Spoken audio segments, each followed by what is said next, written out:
Bonjour à tous. Dans cette vidéo, je vais aborder la dernière catégorie des tests statistiques qui concerne les tests d'égalité. Dans cette vidéo en particulier, nous allons voir les tests d'homostédasticité. Il y en a deux, celui de Fisher et celui de Bartlett. Nous allons voir qu'ils sont, tout comme pouvait l'être le test de normalité de Shapiro-Wilk, ils ne sont que des tests intermédiaires ou préliminaires à d'autres tests. Nous abordons maintenant la dernière grande catégorie de tests d'hypothèses en biologie, qui sont les tests d'égalité. Vous voyez ici que j'ai listé tous les tests, donc il y en a pas mal. Ceux qu'on va voir dans cette vidéo plus particulièrement, ce sont les tests d'homoscédasticité de Fisher et de Bartlett. De manière générale, les tests d'égalité permettent de répondre à la question: est-ce que les variables x1 et x2 ont la même soit moyenne, soit médiane, soit variance, ça dépend de la question qu'on se pose.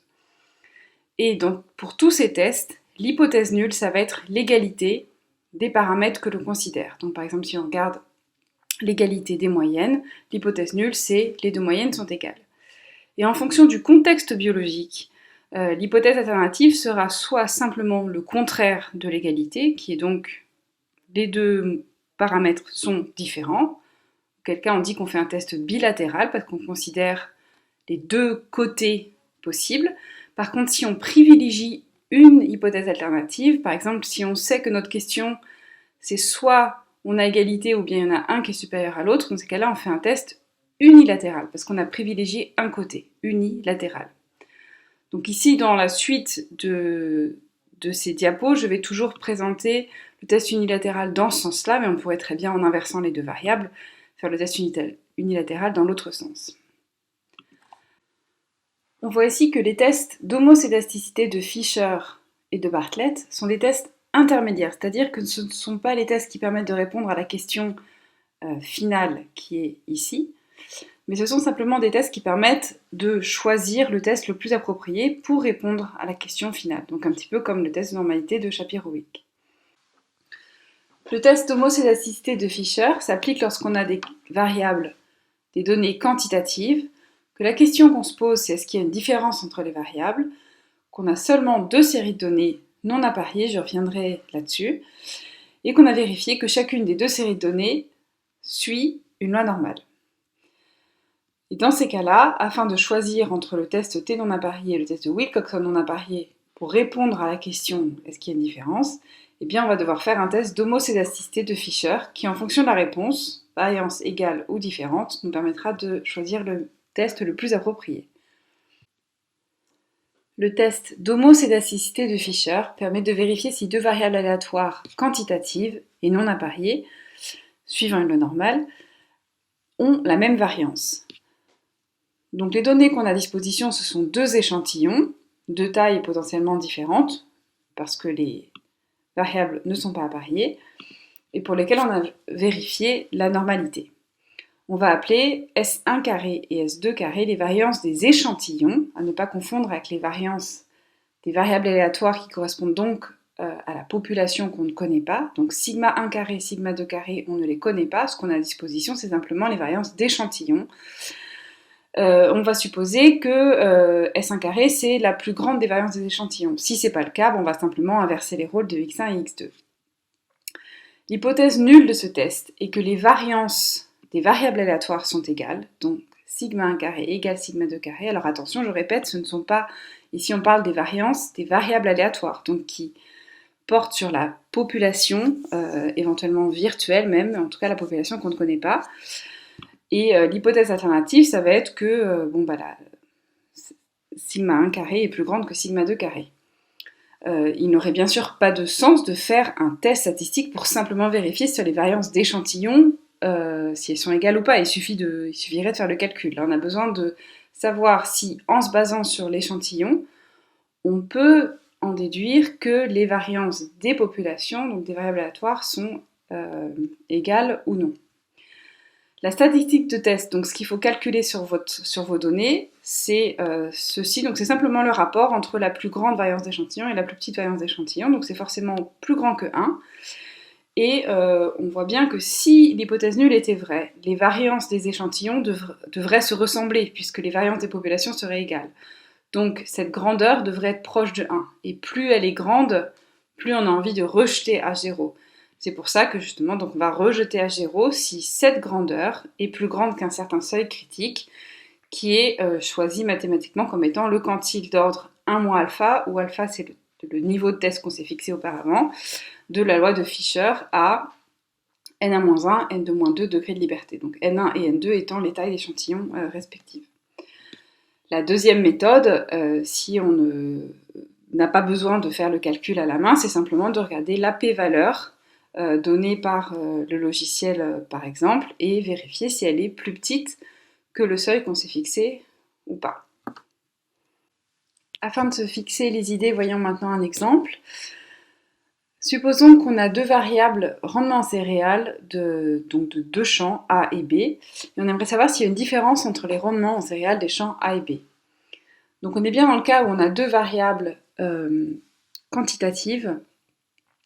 Ici, il n'y a rien qui lie les mesures entre les champs A et B, donc on est dans un cas non apparié. Et on a vérifié au préalable que chacune des deux variables, donc rendement du champ A et rendement du champ B, suit une loi normale.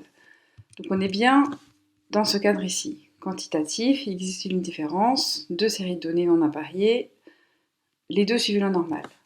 Donc on a besoin de faire un test d'homocédasticité de Fisher. Autrement dit, on se pose la question, est-ce que les variables rendement en céréales des champs A et B ont la même variance? On calcule les variances d'échantillons pour le champ A, pour le champ B, donc je vous réfère à la page 68 pour aller voir les données et vérifier que vous trouvez bien ces variances d'échantillons.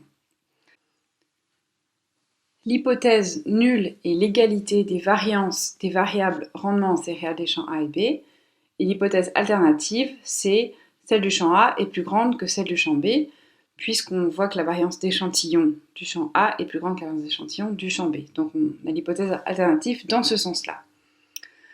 La quantité à regarder sur nos données, c'est le rapport entre les deux variances avec la plus grande au numérateur.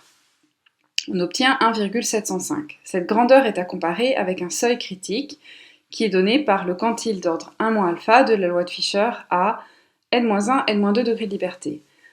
n1-1, n2-1 degrés de liberté. n1 étant ici 11 et n2 ici 13. Alors pour ça, il faut simplement aller voir les données. Page 68. Donc ce qu'on a besoin de chercher, c'est le quantile d'ordre 0,95, si on fait un test de niveau 5%, de la loi de Fisher à 9 et 11 degrés de liberté. Donc nous avons besoin du quantile d'ordre 0,95 pour 9 et 11 degrés de liberté. Donc nu1 se lit ici et nu2 ici. Et vous voyez qu'il n'y a pas la colonne nu1 égale 9. Donc a priori, il nous manque la valeur dont nous avons besoin. Or, puisque ces valeurs sont par ordre croissant, la valeur qui nous manque est forcément entre 2,854 et 2,948. Donc on voit bien que dans tous les cas, la valeur que nous avons obtenue sur f observé est plus petite que ce quantile. Ici, je vous ai mis le quantile parce que je l'ai, mais sachez que même si vous ne l'avez pas exactement, vous pouvez affirmer que la valeur observée est plus petite que la valeur critique. Donc, vous ne rejetez pas H0 au seuil 5%, ça c'est la conclusion mathématique, et la conclusion en français pour le problème biologique, c'est donc que les variances des variables rendement en céréales des champs A et B ne sont pas significativement différentes.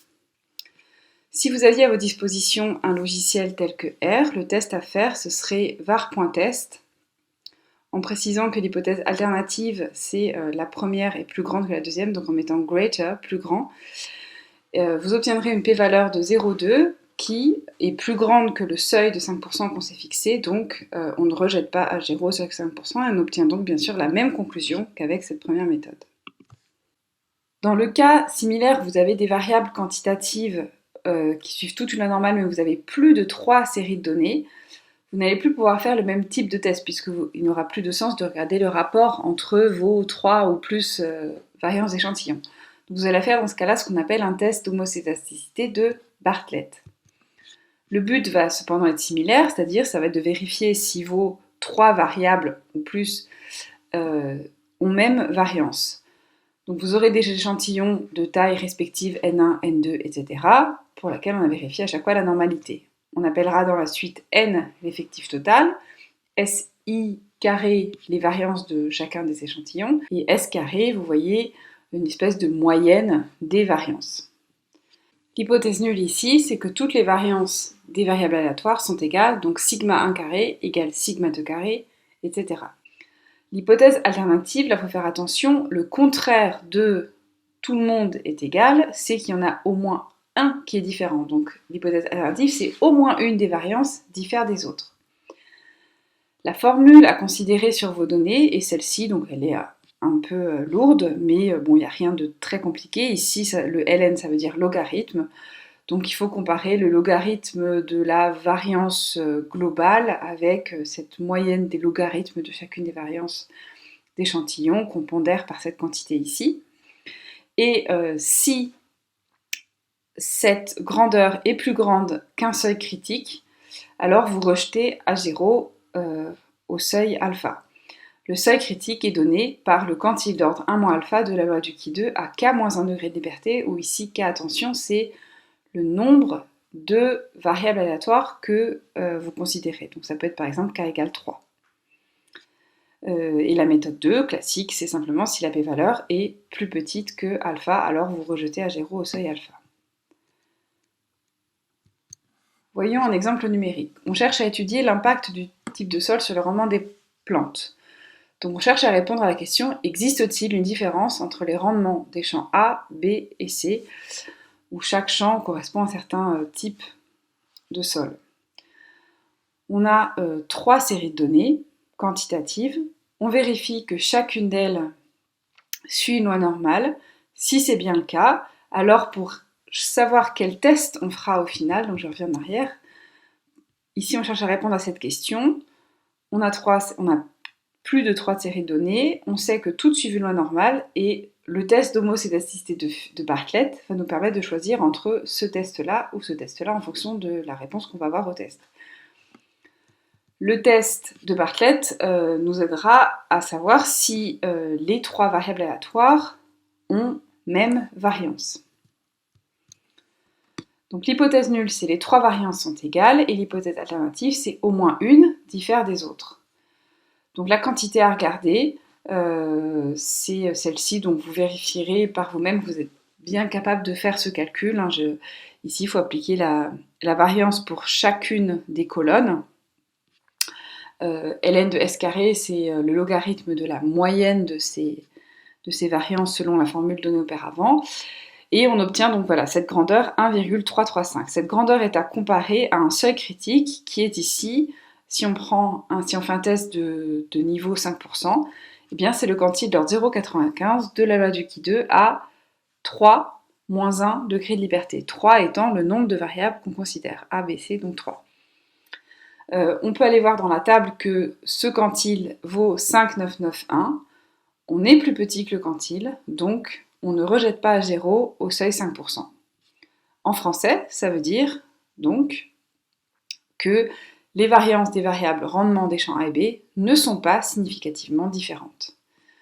Et avec la deuxième méthode, c'est-à-dire avec un logiciel R, vous feriez Bartlett.test et vous obtiendrez une p-valeur de 0,513 qui est plus grande que 0,05, le seuil qu'on s'est fixé, donc même conclusion, on ne rejette pas A0 au seuil 5%. Voilà pour